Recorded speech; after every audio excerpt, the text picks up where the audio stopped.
Friends, ಈಗಾಗಲೇ ಹಿಂದಿನ ಒಂದು ವಿಡಿಯೋ ಕ್ಲಾಸ್ನಲ್ಲಿ ಡಿಫ್ಲೇಷನ್ ಕುರಿತು ಅದರ ಅರ್ಥ, ಕಾರಣಗಳು ಮತ್ತು ಅದರ ಪರಿಣಾಮಗಳ ಕುರಿತು ನೋಡಿದ್ದೀವಿ.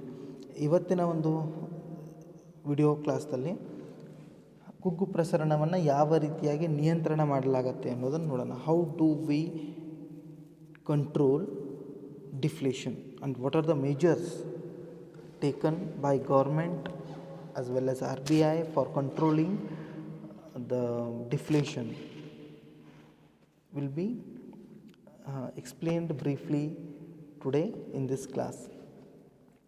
Now, there are basically three measures to control deflation. ಮೂರು ನಿಯಂತ್ರಣ ಕ್ರಮಗಳಿವೆ. ಒಂದು ಹಣ ಸಂಬಂಧಿ ಕ್ರಮಗಳು, ಎರಡನೇದು ಕೋಶೀಯ ಕ್ರಮಗಳು, ಮೂರನೇದು ಇತರೆ ಕ್ರಮಗಳು ಅಂತ. ಸೊ ಮಾನಿಟರಿ ಮೆಜರ್ಸ್ ಅಂತ ಹೇಳಿದರೆ ಹಣ ಸಂಬಂಧಿ ಕ್ರಮಗಳು, ಫಿಸ್ಕಲ್ ಮೆಜರ್ಸ್ ಅಂತ ಹೇಳಿದರೆ ಕೋಶೀಯ ಕ್ರಮಗಳು ಮತ್ತು ಅದರ್ ಮೆಜರ್ಸ್ ಅಂತ ಹೇಳಿದರೆ ಇತರೆ ಕ್ರಮಗಳು. ಮೊದಲನೇದಾಗಿ ನಾವು ಮಾನಿಟರಿ ಮೆಜರ್ಸನ್ನು ನೋಡೋಣ. ಮಾನಿಟರಿ ಮೆಜರ್ಸ್ ಅಂತ ಹೇಳಿದಾಗ ಇಲ್ಲಿ RBI ಒಂದು ದೇಶದ ಕೇಂದ್ರ ಬ್ಯಾಂಕ್ ಏನಿರುತ್ತೋ ಅದು ತೆಗೆದುಕೊಳ್ತಕ್ಕಂತಹ ಒಂದು ಕ್ರಮವಾಗಿದೆ. ಹಣಕ್ಕೆ ಸಂಬಂಧಪಟ್ಟಂತೆ, ಹಣಕಾಸಿನ ವ್ಯವಹಾರಕ್ಕೆ, ಹಣದ ಪೂರೈಕೆಗೆ ಸಂಬಂಧಪಟ್ಟಂತೆ ಏನು ಕ್ರಮಗಳನ್ನು ಹಣಕಾಸು ಅಥಾರಿಟಿ ಇರುತ್ತೋ ಸೆಂಟ್ರಲ್ ಬ್ಯಾಂಕ್ ಅದೇನು ಕ್ರಮಗಳನ್ನ ತಗೊಳುತ್ತೋ ಅವುಗಳನ್ನು ನಾವು ಮಾನಿಟರಿ ಮೇಜರ್ಸ್ ಅಂತ ಕರಿತೀವಿ. ಒಂದು ಬ್ಯಾಂಕು ದರಗಳ ಮೂಲಕ ಏನು ಮಾಡ್ಬೋದು, RBI ಡಿಫ್ಲೇಷನ್ನ ಕಂಟ್ರೋಲ್ ಮಾಡ್ಕೋಬೋದು. ಬ್ಯಾಂಕು ದರಗಳನ್ನು ಕಡಿಮೆ ಮಾಡುವುದರ ಮೂಲಕ ಹಣದ ಪೂರೈಕೆಯನ್ನು ಹೆಚ್ಚಿಗೆ ಮಾಡಿ ಜನರ ಬಳಿ ಹೆಚ್ಚಿಗೆ ಹಣ ಹೋಗೋ ಹಾಗೆ ಮಾಡಿ, ಬಡ್ಡಿ ದರಗಳನ್ನು ಕೂಡ ಬ್ಯಾಂಕ್ಗಳು ಏನು ಸಾಲ ಕೊಡುತ್ತೋ ಆ ಬಡ್ಡಿಯ ದರಗಳನ್ನು ಕೂಡ ಕಡಿಮೆ ಮಾಡಿ, ಹೌಸಿಂಗ್ ಲೋನ್ ಇರ್ಬೋದು ಅಥವಾ ಪರ್ಸ್ನಲ್ ಲೋನ್ಸ್ ಇರ್ಬೋದು, ಇಲ್ಲ ಕೈಗಾರಿಕೆಗಳಿಗೆ ಬೇಕಾದಂತಹ ಹೊಸ ಹೂಡಿಕೆಗೆ ಸಾಲಗಳಿರ್ಬೋದು, ಇಂಥ ಸಾಲಗಳನ್ನು ಆದಷ್ಟು ಕಡಿಮೆ ಮಾಡಿ ಜನರ ಬಳಿ ಹಣ ಹೋಗುವ ಹಾಗೆ ಮಾಡಿತು, ಸಾಲ ಹೆಚ್ಚಿಗೆ ಕೊಡೋದಕ್ಕೆ ಪ್ರಾರಂಭ ಮಾಡಿತು ಅಂತ ಹೇಳಿದರೆ ಬಡ್ಡಿ ದರಗಳನ್ನ, ಬ್ಯಾಂಕ್ ದರಗಳನ್ನ ಕಡಿಮೆ ಮಾಡಿ ಆ ಮೂಲಕ ಏನಾಗುತ್ತೆ, ಹಣದ ಪೂರೈಕೆ ಹೆಚ್ಚಾಗಿ ಜನರ ಬಳಿ ಹೆಚ್ಚಿಗೆ ಹಣ ಸಿಕ್ಕಾಗ ಅವರು ಸರಕು ಸೇವೆಗಳನ್ನು ಕೊಂಡ್ಕೊಳ್ಳೋದಕ್ಕೆ ಪ್ರಾರಂಭ ಮಾಡ್ತಾರೆ. ಆ ಒಂದು ಮಾರ್ಗದಿಂದ ನಾವೇನು ಮಾಡ್ಬೋದು, ಹಣದ ಪೂರೈಕೆಯನ್ನು ಹೆಚ್ಚುವುದರ ಮೂಲಕ ಬೆಲೆಗಳನ್ನು ಹೆಚ್ಚಿಸ್ಬೋದು ಅಥವಾ ಆರ್ಥಿಕತೆಯಲ್ಲಿ ಡಿಫ್ಲೇಷನನ್ನು ನಿಯಂತ್ರಣಕ್ಕೆ ತೊಗೊಂಡು ಬರ್ಬೋದು. ಮುಖ್ಯವಾಗಿ ಮಾನಿಟರಿ ಮೆಜರ್ಸ್ ಅಂತ ಹೇಳಿದಾಗ ಎಕ್ಸ್ಪಾನ್ಷನರಿ ಮಾನಿಟರಿ ಪಾಲಿಸಿಯನ್ನು ರೂಪಿಸಬೇಕಾಗತ್ತೆ. ಅದಕ್ಕೆ ತಕ್ಕಂಗೆ ನಾವು ಯೋಜನೆಗಳನ್ನು ರೂಪಿಸ್ಕೊಳ್ತಾ ಹೋಗಬೇಕಾಗತ್ತೆ. ಸೊ ಎಕ್ಸ್ಪಾನ್ಷನರಿ ಮಾನಿಟರಿ ಪಾಲಿಸಿ ಅಂತ ಹೇಳಿದರೆ ಹಣದ ಪೂರೈಕೆಯನ್ನು ಅರ್ಥವ್ಯವಸ್ಥೆಯಲ್ಲಿ ಹೆಚ್ಚು ಮಾಡ್ತಕ್ಕಂಥ ಒಂದು ವ್ಯವಸ್ಥೆ. ಇಲ್ಲಿ ಅಗ್ಗದ ಹಣದ ನೀತಿಯನ್ನು ಅಂದರೆ ಚೀಪ್ ಮನಿ ಪಾಲಿಸಿ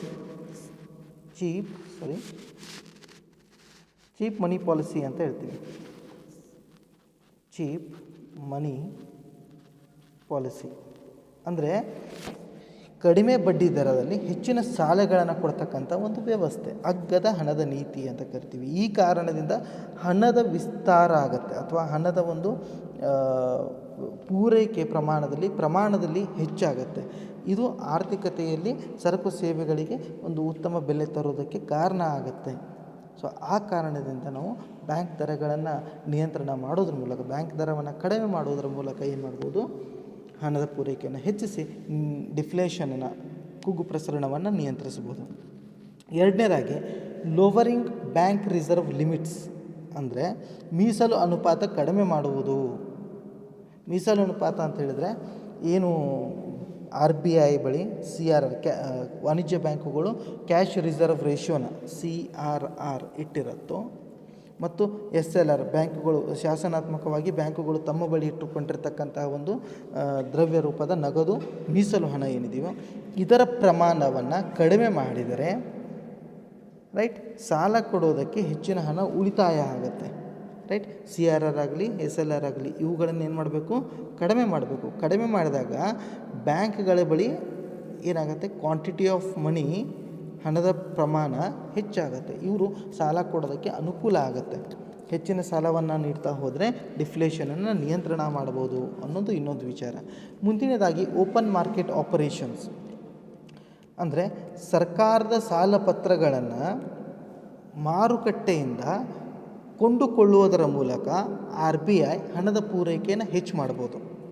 ಸೊ ಓಪನ್ ಮಾರ್ಕೆಟ್ ಆಪರೇಷನ್ಸ್ದಲ್ಲಿ ಏನು ಮಾಡುತ್ತೆ, RBI ಸರ್ಕಾರದ ಸಾಲ ಪತ್ರಗಳನ್ನು ಕೊಂಡುಕೊಳ್ಳೋದ್ರ ವಾಣಿಜ್ಯ ಬ್ಯಾಂಕುಗಳಿಂದ ಕೊಂಡುಕೊಳ್ಳುವುದರ ಮೂಲಕ ಹಣದ ಪೂರೈಕೆಗಳನ್ನು ಬ್ಯಾಂಕುಗಳ ಮೂಲಕ ವಿಸ್ತರಿಸಬಹುದು. ಈ ವಿಸ್ತರಿಸುವ ಹಣಕಾಸು ನೀತಿ ಒಂದು ಡಿಫ್ಲೇಷನ್ ನಿಯಂತ್ರಣ ಮಾಡೋದಕ್ಕೆ ಉತ್ತಮವಾಗಿದೆ. ಸೊ ಓಪನ್ ಮಾರ್ಕೆಟ್ ಆಪರೇಷನ್ಸ್ಗಳ ಮೂಲಕ ಕೂಡ ವಿಸ್ತರಿಸೋದಕ್ಕೆ ಸಾಧ್ಯ ಆಗುತ್ತೆ, ಮುಕ್ತ ಮಾರುಕಟ್ಟೆ ಸಾಧನಗಳ ಮೂಲಕ ಅಂತ ಹೇಳ್ತೀವಿ. ಸೊ ಸರಳವಾಗಿ ಏನಂದರೆ, ಮಾರುಕಟ್ಟೆಯಲ್ಲಿ ಇರ್ತಕ್ಕಂಥ ಕಾಗದ ಪತ್ರಗಳನ್ನು ಅಂದರೆ ವ್ಯವಹಾರ ಪತ್ರಗಳನ್ನು, ಸಾಲ ಪತ್ರಗಳನ್ನು ಯಾವಾಗ ವಾಣಿಜ್ಯ ಬ್ಯಾಂಕ್ ಖರೀದಿ ಮಾಡುತ್ತೋ ಅವುಗಳಿಗೆ ಹಣ ನೀಡುತ್ತೆ. ಯಾವುದು? RBI. ಈ RBI ಹಣ ನೀಡ್ತು ಅಂತೇಳಿದರೆ ವಾಣಿಜ್ಯ ಬ್ಯಾಂಕುಗಳಿಗೆ, ಅವರು ಆ ಹಣವನ್ನು ತಗೊಂಡು ಸಾಲಗಳನ್ನು ವಿಸ್ತರಿಸಬಹುದು. ಇವರು ವಿಸ್ತರಣೆ ಮಾಡೋದಕ್ಕೆ ಪ್ರಾರಂಭ ಮಾಡಿದರೆ ಹಣದ ಪೂರೈಕೆ ಹೆಚ್ಚಾಗ್ತಾ ಹೋಗುತ್ತೆ, ಡಿಫ್ಲೇಷನ್ ನಿಯಂತ್ರಣಕ್ಕೆ ಬರುತ್ತೆ. ಹೀಗೆ ಹಲವಾರು ಕ್ರಮಗಳನ್ನು, ಹಣಕಾಸು ಕ್ರಮಗಳನ್ನು ವಾಣಿಜ್ಯ ಬ್ಯಾಂಕುಗಳಿಗೆ ನಿರ್ದೇಶನವನ್ನು ನೀಡೋದ್ರ ಮೂಲಕ RBI ಹೆಚ್ಚಿನ ಸಾಲವನ್ನು ಕೊಡೋ ನಿಟ್ಟಿನಲ್ಲಿ ಕ್ರಮಗಳನ್ನು ತೆಗೆದುಕೊಳ್ಬೋದು. ಹೀಗೆ ಹಲವಾರು ಹಣಕಾಸಿನ ಒಂದು ಕ್ರಮಗಳನ್ನು ತೆಗೆದುಕೊಳ್ಳೋದ್ರ ಮೂಲಕ ಡಿಫ್ಲೇಷನ್, ಹಣದ ಕುಗ್ಗುವಿಕೆ ಅಥವಾ ಕುಗ್ಗು ಪ್ರಸರಣವನ್ನು ನಿಯಂತ್ರಿಸಬಹುದಾಗಿದೆ. ಆದರೂ ಕೂಡ ಇಲ್ಲಿ ಸಮಸ್ಯೆ ಏನು ಬರುತ್ತೆ ಅಂತ ಹೇಳಿದರೆ, ಮಾನಿಟ್ರಿ ಪಾಲಿಸಿ ನಾವು ಬ್ಯಾಂಕ್ ರೇಟ್ನ ಕಡಿಮೆ ಮಾಡ್ತೀವಿ, ಬಡ್ಡಿ ದರವನ್ನು ಕಡಿಮೆ ಮಾಡ್ತೀವಿ, ಫೈನ್. ಆದರೆ ಡಿಫ್ಲೇಷನ್ದಲ್ಲಿರ್ತಕ್ಕಂಥ ಒಂದು ಸಿಚುವೇಷನ್ದಲ್ಲಿ ಹೆಂಗಿರುತ್ತೆ ಅಂತೇಳಿದರೆ, ಉದ್ಯಮಿಗಳು ಬಡ್ಡಿ ದರ ಕಡಿಮೆ ಆದರೂ ಹೆಚ್ಚಿನ ಸಾಲವನ್ನು ತೆಗೆದುಕೊಂಡು ಹೂಡಿಕೆ ಮಾಡೋದಕ್ಕೆ ಮುಂದೆ ಬರೋದಿಲ್ಲ. ಯಾಕಂದರೆ ಅವರಿಗೆ ಭಯ ಇರುತ್ತೆ, ನಷ್ಟ ಆಗ್ಬೋದೇನೋ ಅಂತ ಹೇಳಿ. ಸೊ ಅಲ್ಲಿ ಉದ್ಯಮ ನಿರೀಕ್ಷೆಗಳು ಆ ಒಂದು ಸನ್ನಿವೇಶದಲ್ಲಿ, ಕುಗ್ಗು ಪ್ರಸರಣದ ಕಾಲದಲ್ಲಿ ನಿರಾಶಾದಾಯಕವಾಗಿರುವುದೇ ಒಂದು ಸಮಸ್ಯೆ ಆಗಿಬಿಡುತ್ತೆ. ಅದಕ್ಕೆ ಮೊದಲು ಉದ್ಯಮ ನಿರೀಕ್ಷೆಗಳು ಆಶಾದಾಯಕವಾಗಿ ಹೆಚ್ಚಿಸುವ ಹಾಗೆ ಕ್ರಮಗಳನ್ನು ತಗೋಬೇಕು. ಆಮೇಲೆ ಆ ಒಂದು ನಿಟ್ಟಿನಲ್ಲಿ ಕ್ರಮಗಳನ್ನ ತಗೊಂಡಾಗ, ಬ್ಯಾಂಕ್ ದರ ಕಡಿಮೆ ಮಾಡಿದಾಗ ಉದ್ಯಮಿಗಳು ಉತ್ಸುಕತೆಯಿಂದ ಹೆಚ್ಚಿನ ಒಂದು ಸಾಲಗಳನ್ನ ತಗೊಂಡು ವ್ಯವಹರಿಸೋದಕ್ಕೆ ಬರ್ತಾರೆ. ರೈಟ್. ಸೊ ಇಷ್ಟು ಮಾನಿಟ್ರಿ ಮೆಜರ್ಸ್ ಬಗ್ಗೆ ಸಂಕ್ಷಿಪ್ತವಾಗಿ ವಿವರಿಸಿದ್ದೀನಿ. ಮುಂದಿನದಾಗಿ ಕೋಶೀಯ ನೀತಿಗಳು ಅಂತ ಹೇಳ್ತೀವಿ. ಕೋಶೀಯ ನೀತಿ ಅಂತ ಹೇಳಿದರೆ ಸರ್ಕಾರ ಕೈಗೊಳ್ತಕ್ಕಂಥ ನೀತಿಗಳು ಇವು. ಮುಖ್ಯವಾಗಿ ಕೋಶೀಯ ನೀತಿಗಳು ಕೂಡ ಡಿಫ್ಲೇಷನ್ನ, ಹಣದ ಕುಗ್ಗುವಿಕೆಯನ್ನು ಅಥವಾ ಕುಗ್ಗು ಪ್ರಸರಣವನ್ನು ನಿಯಂತ್ರಿಸುತ್ತೆ. ಮೊದಲನೇದಾಗಿ, ಅರ್ಥವ್ಯವಸ್ಥೆಯಲ್ಲಿ ಹಣದ ಪೂರೈಕೆ ಕಡಿಮೆ ಆದಾಗ ಅಥವಾ ಹಣದ ಪ್ರಮಾಣ ಕಡಿಮೆ ಆದಾಗ ಡಿಫ್ಲೇಷನ್ ಹೆಚ್ಚಾಗ್ತಾ ಹೋಗ್ತಾ ಇರುತ್ತೆ. ಈ ಹಣದ ಪ್ರಮಾಣವನ್ನು ಹೆಚ್ಚು ಮಾಡಬೇಕು ಅರ್ಥವ್ಯವಸ್ಥೆಯಲ್ಲಿ ಅಂತ ಹೇಳಿದ್ರೆ, ಸರ್ಕಾರ ವೆಚ್ಚಗಳನ್ನು ಹೆಚ್ಚು ಮಾಡಬೇಕು. Increase government spending. ಸರ್ಕಾರದ ವೆಚ್ಚಗಳನ್ನು ಹೆಚ್ಚು ಮಾಡ್ತಾ ಹೋಯಿತು ಅಂತ ಹೇಳಿದರೆ ಹಣದ ಪೂರೈಕೆ ಹೆಚ್ಚಾಗಿ, ಆರ್ಥಿಕತೆಯಲ್ಲಿ ಹಣದ ಪ್ರಮಾಣ ಹೆಚ್ಚಾಗಿ, ಆರ್ಥಿಕ ಚಟುವಟಿಕೆಗಳು ಹೆಚ್ಚಾಗಿ, ಜನರಿಗೆ ಆದಾಯ ಹೆಚ್ಚಿಗೆ ಬರ್ತಾ ಹೋಗುತ್ತೆ. ಜನರಿಗೆ ಆದಾಯ ಹೆಚ್ಚಿಗೆ ಬಂದರೆ ಹೆಚ್ಚಿನ ಸರಕು ಸೇವೆಗಳನ್ನ ಕೊಡ್ತಾರೆ. ಆ ಒಂದು ಕ್ರಮದ ಮೂಲಕ ಏನು ಮಾಡ್ಬೋದು? ಬೆಲೆಗಳನ್ನು ನಿಯಂತ್ರಿಸ್ಬೋದು, ಡಿಫ್ಲೇಷನನ್ನು ನಿಯಂತ್ರಿಸ್ಬೋದು. ರೈಟ್. ಎರಡನೇದಾಗಿ ಟ್ಯಾಕ್ಸ್ ಕಟ್ ರೇಟ್ಸ್, ಅಂದರೆ ಟ್ಯಾಕ್ಸ್ ರೇಟ್ಸ್ ಅಂತ ಹೇಳಿದರೆ ಜನರ ಆದಾಯ ತೆರಿಗೆಗಳನ್ನು ಅಥವಾ ಡೈರೆಕ್ಟ್ ಆರ್ ಇಂಡೈರೆಕ್ಟ್ ಟ್ಯಾಕ್ಸಸ್ ಯಾವುದೇ ಇರ್ಬೋದು, ಆ ಜನರ ಮೇಲೆ ಹೇರ್ತಕ್ಕಂಥ ತೆರಿಗೆಗಳನ್ನು ಕಡಿಮೆ ಮಾಡಿದರೆ ಜನರು ಏನು ಮಾಡ್ತಾರೆ? ಹೆಚ್ಚಿನ ಹಣವನ್ನು ಅನುಭೋಗ ಮಾಡೋದಕ್ಕೆ, ವ್ಯಯ ಮಾಡೋದಕ್ಕೆ ಪ್ರಾರಂಭ ಮಾಡ್ತಾರೆ. ಹೆಚ್ಚಿನ ಸರಕುಗಳನ್ನ ಕೊಂಡ್ಕೊಳ್ಳೋದಕ್ಕೆ ಟ್ರೈ ಮಾಡ್ತಾರೆ. ಸೊ ಆ ಒಂದು ನಿಟ್ಟಿನಲ್ಲಿ ತೆರಿಗೆಗಳನ್ನು ಕಡಿಮೆ ಮಾಡುವುದರ ಮೂಲಕ ನಾವು ಹೆಚ್ಚಿನ ಸರಕುಗಳಿಗೆ ಬೇಡಿಕೆ ಬರುವ ಹಾಗೆ ಮಾಡಿ ಉದ್ಯಮಿಗಳಿಗೆ ಒಂದು ಉತ್ಸುಕತೆಯನ್ನು ಮೂಡಿಸೋ ನಿಟ್ಟಿನಲ್ಲಿ ಕ್ರಮಗಳನ್ನು ತೆಗೆದುಕೊಳ್ಬೋದು. ರೈಟ್. ಮೂರನೇದಾಗಿ, ಸರ್ಕಾರ ಉದ್ಯೋಗವನ್ನು ನಿರ್ಮಾಣ ಮಾಡ್ತಕ್ಕಂಥ ಕ್ರಮಗಳನ್ನು ತಗೋಬೇಕಾಗತ್ತೆ. ಈ ಉದ್ಯೋಗ ನಿರ್ಮಾಣ ಮಾಡ್ತಕ್ಕಂಥ ಕ್ರಮಗಳನ್ನ ತೆಗೆದುಕೊಳ್ತು ಅಂತ ಹೇಳಿದರೆ ಜನರಿಗೆ ಉದ್ಯೋಗ ಸಿಗುತ್ತೆ, ಅವರ ಆದಾಯ ಹೆಚ್ಚಾಗುತ್ತೆ. ಆದಾಯ ಹೆಚ್ಚಾದರೆ ಆಟೋಮೆಟಿಕಲಿ ಅವರು ಸರಕು ಸೇವೆಗಳನ್ನ ಕೊಂಡ್ಕೊಳ್ಳೋದಕ್ಕೆ ಪ್ರಾರಂಭ ಮಾಡ್ತಾರೆ. ಸರಕು ಸೇವೆಗಳಿಗೆ ಬೇಡಿಕೆ ಬರುತ್ತೆ, ಬೆಲೆಗಳು ಹೆಚ್ಚಾಗೋಕ್ಕೆ ಪ್ರಾರಂಭ ಆಗುತ್ತೆ. ರೈಟ್. ಹೀಗೆ ಡಿಫ್ಲೇಷನ್ನ ನಿಯಂತ್ರಣ ಮಾಡ್ಬೋದು. ಮುಂದಿನದಾಗಿ ಇನ್ಫ್ರಾಸ್ಟ್ರಕ್ಚರಲ್ ಫೆಸಿಲಿಟೀಸ್, ಮೂಲಭೂತ ಸೌಕರ್ಯಗಳನ್ನ ನಿರ್ಮಾಣ ಮಾಡೋದ್ರ ಮೂಲಕ ಸರ್ಕಾರ ಕ್ರಮಗಳನ್ನು ತಗೋಬೋದು. ಮೂಲಭೂತ ಸೌಕರ್ಯಗಳನ್ನ ನಿರ್ಮಾಣ ಮಾಡೋದ್ರದ ಅರ್ಥ ಹೆಚ್ಚಿನ ಕೆಲಸವನ್ನು ಸೃಷ್ಟಿ ಮಾಡೋದು ಅರ್ಥವ್ಯವಸ್ಥೆಯಲ್ಲಿ. ಹೆಚ್ಚಿನ ಕೆಲಸಗಳನ್ನು ಅರ್ಥವ್ಯವಸ್ಥೆಯಲ್ಲಿ ಸೃಷ್ಟಿ ಮಾಡಿದಾಗ ಜನರಿಗೆ ಆದಾಯ ಕೂಡ ಹೆಚ್ಚುತ್ತಾ ಹೋಗುತ್ತೆ. ಯಾವಾಗ ಜನರಿಗೆ ಆದಾಯ ಹೆಚ್ಚುತ್ತಾ ಹೋಗುತ್ತೋ ಆವಾಗ ಅವರು ಸರಕು ಸೇವೆಗಳನ್ನು ಹೆಚ್ಚಿಗೆ ಕೊಡ್ತಾರೆ, ಡಿಫ್ಲೇಷನನ್ನು ನಿಯಂತ್ರಣ ಮಾಡ್ಕೋಬೋದು ಅಂತ ಹೇಳ್ತೀವಿ. ಮುಂದಿನದಾಗಿ ಅದರ್ ಮೆಜರ್ಸ್ ಅಂತ ಹೇಳ್ತೀವಿ. ಈ ಥರ ಹಲವಾರು ಕ್ರಮಗಳಿವೆ. ಇನ್ನೂ ಕೆಲವೊಂದಿಷ್ಟು ಕ್ರಮಗಳನ್ನ ನೋಡೋಣ. ಇಲ್ಲಿ ಫಿಸ್ಕಲ್ ಮೆಜರ್ಸ್ ಅಂತ ಹೇಳಿದಾಗ ಸರ್ಕಾರ ಏನು ಸಾರ್ವಜನಿಕರಿಂದ ಸಾಲ ಪಡ್ಕೊಂಡಿರುತ್ತೋ ಆ ಸಾಲಗಳನ್ನು ಮರುಪಾವತಿಸಿದಾಗಲೂ ಕೂಡ ಆರ್ಥಿಕತೆಯಲ್ಲಿ ಹಣದ ಪ್ರಮಾಣ ಅಥವಾ ಹಣದ ಪೂರೈಕೆ ಹೆಚ್ಚಾಗತ್ತೆ, ಅದು ಕೂಡ ಡಿಫ್ಲೇಷನ್ನ ಕಂಟ್ರೋಲ್ ಮಾಡೋದಕ್ಕೆ ಒಂದು ಸೂಕ್ತ ಕ್ರಮ ಅಂತ ಹೇಳ್ತೀವಿ. ಇನ್ನು ಕುಗ್ಗು ಪ್ರಸರಣದ ನಿವಾರಣೆಗೆ ಸಹಾಯಕಾರಿಯಾಗಿರ್ತಕ್ಕಂಥ ಕೋಶೀಯ ನೀತಿಗೆ ಕೊರತೆ ಅಂದರೆ ಧನ ವಿನಿಯೋಗ ಎಂದು ಹೆಸರು. ಏನು ಡೆಫಿಸಿಟ್ ಫೈನಾನ್ಸಿಂಗ್ ಮೂಲಕ ಕೂಡ ನಾವೇನು ಮಾಡ್ಬೋದು, ಫಿಸ್ಕಲ್ ಡಿಫ್ಲೇಷನ್ನ ನಿಯಂತ್ರಣ ಮಾಡ್ಕೋಬೋದು.